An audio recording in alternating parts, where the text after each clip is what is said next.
ঘরেতে আল্লাহ ছড়ায় রহমত নুন্না।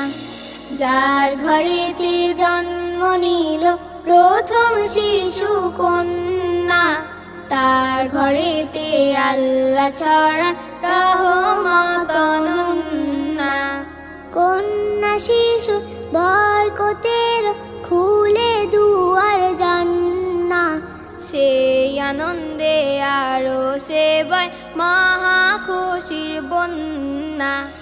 যার ঘরেতে জন্ম নিল প্রথম শিশু কন্যা, তার ঘরেতে আল্লাহ ছড়ায় রহমত নুন্না।